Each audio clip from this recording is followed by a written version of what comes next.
राधे राधे प्रिय भक्तों, आज हम बात करेंगे षठ तिला एकादशी की, जो विशेष रूप से पापों का नाश, दरिद्रता दूर करने और भगवान विष्णु की कृपा प्राप्त करने वाला एक अत्यंत पुण्यदायी एकादशी है।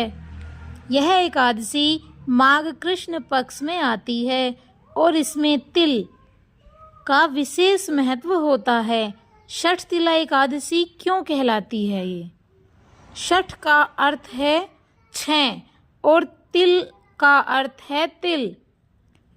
इस दिन तिल का 6 प्रकार से प्रयोग किया जाता है। पहला, तिल से स्नान। दूसरा, तिल का उबटन। तीसरा, तिल का हवन। चौथा, तिल का दान। पांचवा, तिल का भोजन।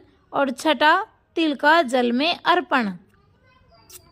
इसी कारण इसे षठ तिला एकादशी कहा जाता है।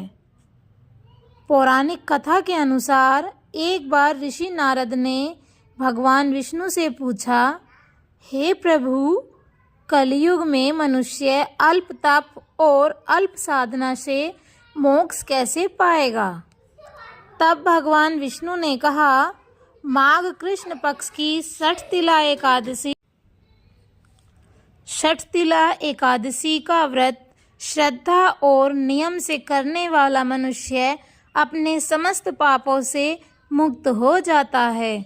भगवान ने बताया कि जो व्यक्ति इस दिन तिल का दान करता है, विष्णु जी की पूजा करता है और ब्राह्मणों को भोजन कराता है, उसके पिछले जन्मों के पाप नष्ट हो जाते हैं, धन धान्य की कमी दूर होती है और अंत में वैकुंठ लोक की प्राप्ति होती है।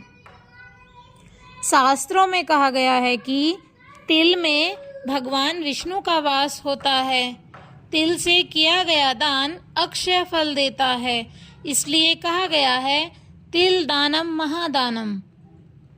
षठ तिला एकादशी के दिन प्रातः स्नान करके तिल को जल में डालकर स्नान करें। भगवान विष्णु जी की पूजा करें।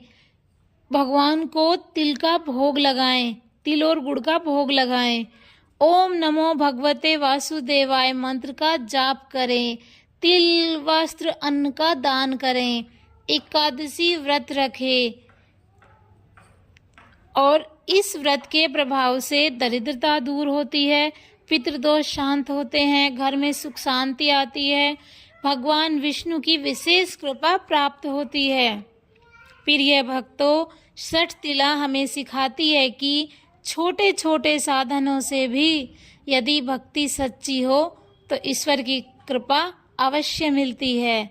आप सभी पर भगवान विष्णु की कृपा बनी रहे। ओम नमो भगवते वासुदेवाय। धन्यवाद।